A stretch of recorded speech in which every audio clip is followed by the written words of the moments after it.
तर नमस्कार मित्रांनो, गावरांग ये गावरांग. आता गावरांगला घेतले आणि चालू उसानाला. गावरांग चल. त्याला वळायचं हे कळत नाही आणि लय दिवसातून कामाला धरलाय. गावरांग चल चल रे ठोंबिया. बस बस हा चल. चिमणी चिमणी चल.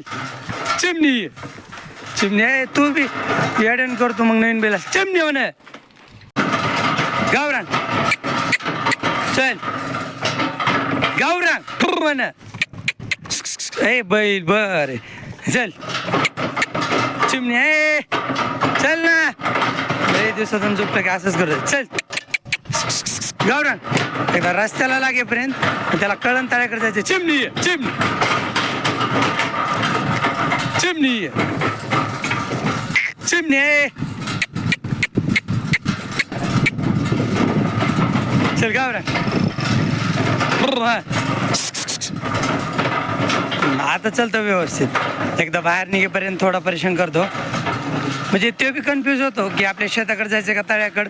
पट करणं कळत नाही त्याला. पण नाही तर आता रस्त्याने सिंगल डायवने आणलाय मी. मस्त चालतो आणि ऊस आणायला चाललो होतं आपण. ऊसाचं ओझं पण आणतो येताना.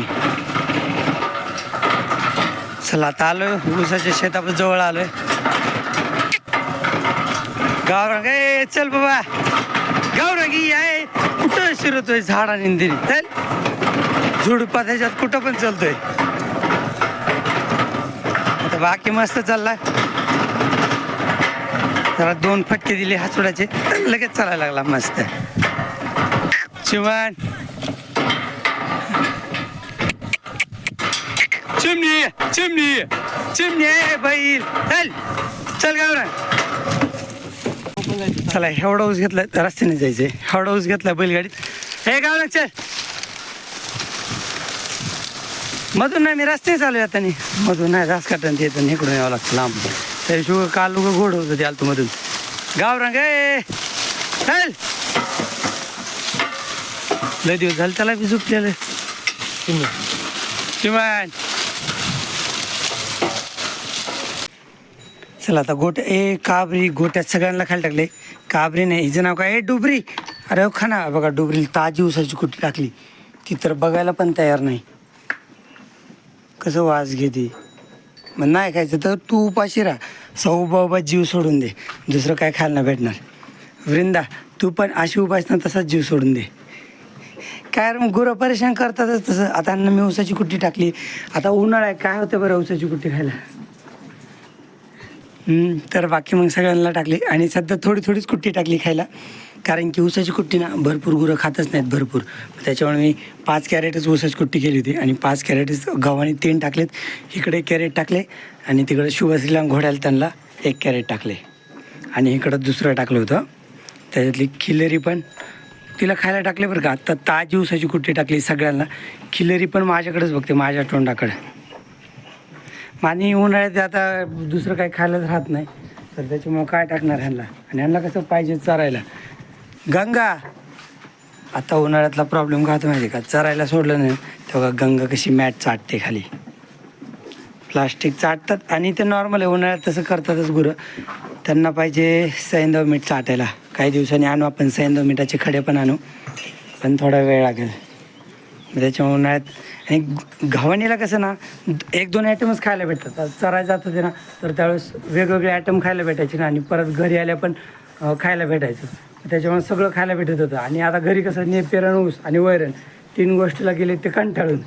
मग त्याच्यामुळं दुसरं काहीतरी यायची वाट बघतात. असं प्रॉब्लेम आहे सध्याला त्यांचा.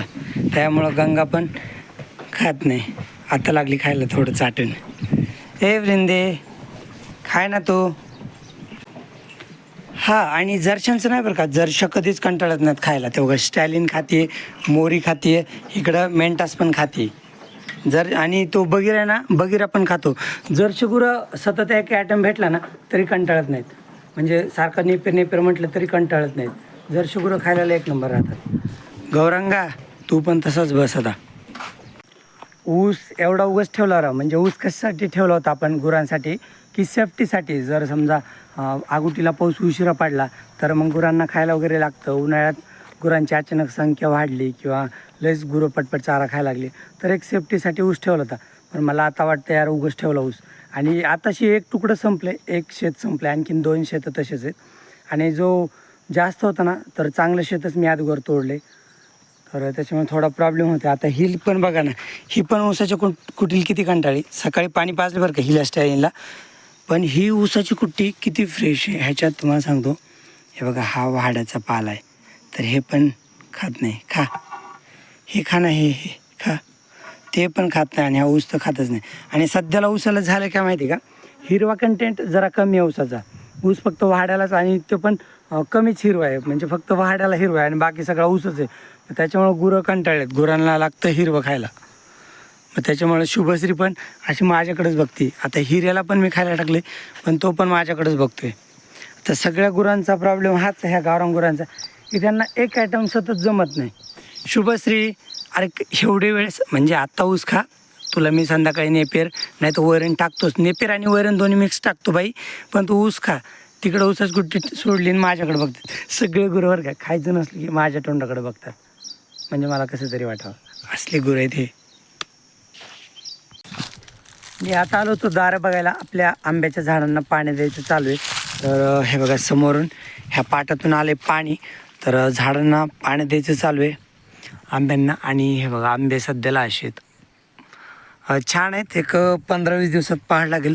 15 दिवसात तर नक्कीच 15 दिवसाच्या आत पहाड लागेल, नाही तर पुढच्या हप्त्यातसुद्धा पहाड लागेल आपल्या आंब्याला लवकरच. नाही तर काय माहीत आता इथून पुढे कधी पहाड लागेल सांगता येत नाही. कारण की आंबे नॉर्मल साईजचे झाले, जेवढ्या त्यांचा आकार होत असतो ना एवढा, तर तेवढा आकार झाला आहे त्यांचा. आता फक्त पहाड लागणं बाकी आहे. आणि खरं म्हणजे ना, आंब्याला असा कलर पाहिजे, एवढ्या आकाराचा आंबा पाहिजे आणि असा कलर. हे 2-3 आंबे किती छान दिसत आहेत. हे 2, तो पलीकडचा 3रा, आणि तिकडं समोर 2-3 आहेत. एवढाले आंबे असले ना मग चांगले मोठाले दिसतात. आणि कलर, हा कलर आहे ना, नंतर इथं जिथं डार्क आहे तिथं लालच राहतं बरं का, आणि इकडं साईडनी पिवळा होतो कलर हा आंबा. आणि फक्त पाठीमागच्या साईडने थोडासा म्हणजे आंब्याचा एक 10-15% भाग हिरवा राहतो, ते पण शेंड्याला इकडनं. नाही तर हा लाल कलर मध्ये जास्त डार्क राहतो आणि साईडने पिवळा होतो. ह्या आंब्याच्या झाडाखाली फिरतो मी सगळ्या बरं का. आत्ता पाड सापडेल, मग पाड सापडेल. मी पाड सापडायची अपेक्षा घेऊनच ह्या आंब्याखाली फिरतो, पण पाड काय सापडत नाही. आंबे जेव्हा पिकायचं तेव्हाच पिकतात. पण एखादा समजा दुरून पिवळा दिसला ना, मी लय निरखून बघतो, आणि खाली असेल ना तर त्याला असं दाबून बघतो. म्हणजे तसं ज्या आंब्याला पाड लागणार आहे ना, तर त्याच्यावर वेगळीच चमक राहते, जरा तेलकट चमक राहते बरं का. जो आंबा पाडाचा आहे त्याच्यावर जरा तेलकट चमक राहते, तसं लवकर ओळखू पण येतो. पण मला पण वाटतं ना यार की एखादा पहाड खालीच पडलेला असं, बरं सोपं जातं मग घ्यायला. पण आणखीन पाडच नाही लागला, लागेल एक 2-4 दिवसात लागेल. चला शेवटचे 2 आंबे राहिलेत, तिकडून एकदा राऊंड मारून येतो. आलो आहे शेवटच्या आंब्याखाली, पण मला काय पाड सापडत नाही. कारण की आंबे पिकायलेलेच वेळ, ह्याच्यावर एकदम चमक यायला पाहिजे. आणि हे जे स्पॉट आहेत ना, हे जरा जास्त फुटले पाहिजेत, म्हणजे मोहरला पाहिजे, म्हणजे चांगला हे स्पॉट जास्त मोठे झाले पाहिजेत. म्हणजे कोणते, हे बघा ह्याचे पांढरे पांढरे टिपके दिसत आहेत ना आंब्यावर, हे प्रत्येक आंब्यावर असतात. आता ही कैरी झाली, हे बघा ही दुसरी कैरी. पण हे स्पॉट पिकायला पाहिजेत, म्हणजे मोठे व्हायला पाहिजेत, आणि साईडला फेंट होऊन साईडला पसरायला पाहिजेत हे स्पॉट. हे बघा खालच्या कैरी पण आहेत नाही टिपके, तर हे असे नॉर्मल रंग होऊन, आता गडद रंग आहे, नॉर्मल रंग होऊन असे पसरायला पाहिजेत. मग त्यावेळेस म्हणायचं की आंबा आता पिकायला लागला आहे, मोहर फुटला, म्हणजे मोहरायला लागलेत आंबे. पण बघूया, हे बघा इकडं पण सेम कैरी आहे, प्रत्येक कैरीला ते आहेच पांढरं पांढरं.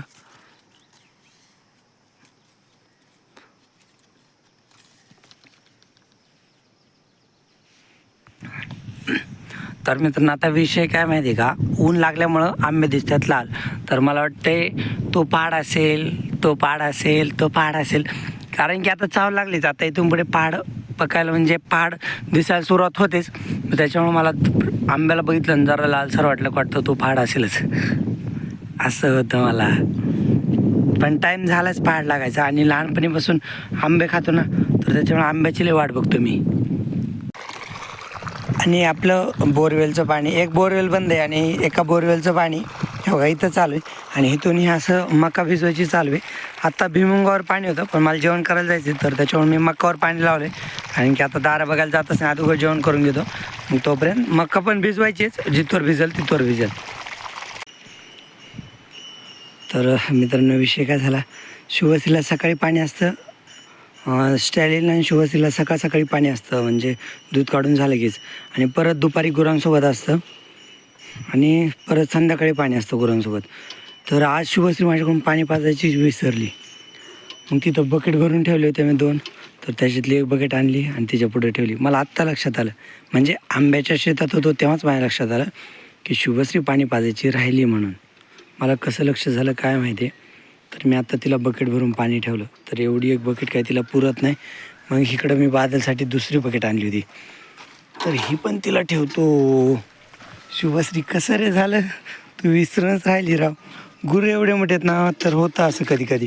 मी पलीकडे हिऱ्याला पाणी पाजलं, परत आपल्या धनश्रीला पाणी ठेवलं होतं, पण शुभश्री विसरली. थांबा मी ह्या बकेटमधलं पाणी ओततो. बिचारी बघा दुसरी बकेट पण अर्धी पेली, एवढी तहान लागली होती तिला. खरंच नाही अरे, माझ्याकडून आज लयच घोटाळा झाला बरं. तरी तिला पाणी प्यायला उशीर झाला, पण कुट्टी तर काय खाल्लीच नाही बरं का तिने. म्हणजे थोडीशी खाल्ली, टाकल्यापैकी अर्धी कुट्टी खाल्ली. शुभश्री का गाश करते, खात जा ना कुट्टी सगळी. अरे उन्हाळा आहे समजून घेत जाय. परत मी छोट्या हातातून दुसरी बकेट भरून आणली आणि ती बादलला दाखवतो. बादल 4 टाईम पण पाणी पितो, कारण सकाळी ती जागा तिथं असते ना, तिथे त्याला भरपूर ऊन लागतं. मी जेव्हा शक्य होईल त्यावेळेस त्याची जागा पण बदलतो. त्याची आता जागा बदलून त्याला ह्या मोठ्या झाडाला बांधले आणि पाठीमागे एक पाय पण बांधला आहे त्याचा. पण बादल पण मग 3-4 वेळेस पाणी पितो, 4 वेळेस तर नक्कीच पितो. ठोंब्या कानच मोड येतो तुझा. सर मग सोड बकेट. बादल तर बकेट कशी धरली ना त्यांनी तो सांडण्यासाठी. सोड.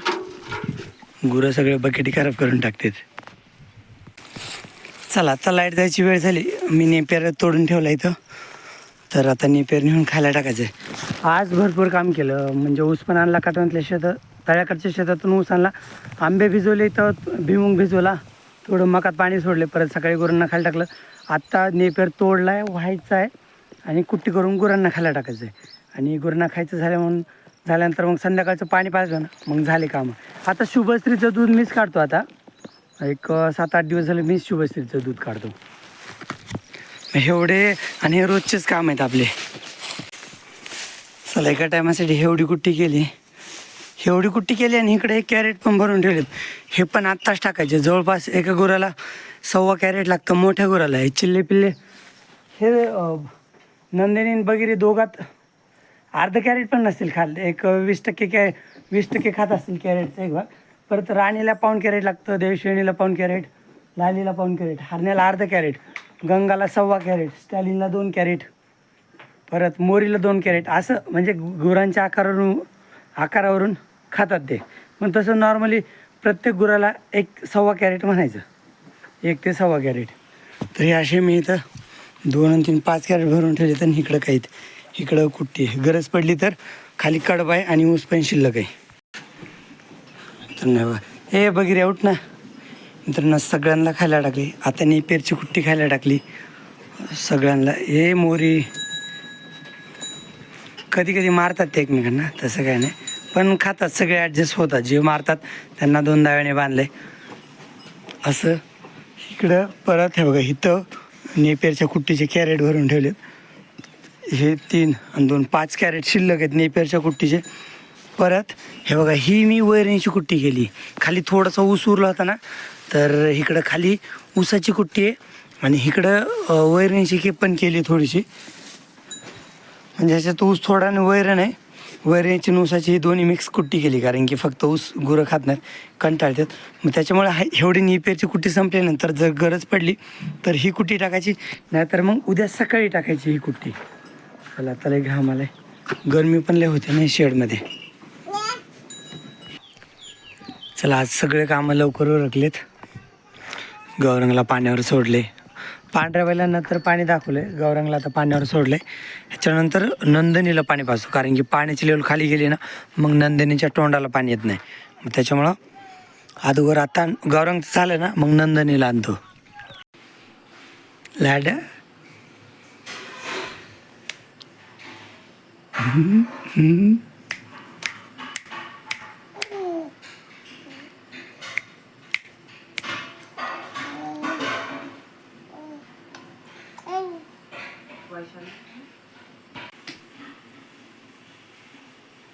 ए तोंडात नाही, हा तोंडात घ्यायचं नाही.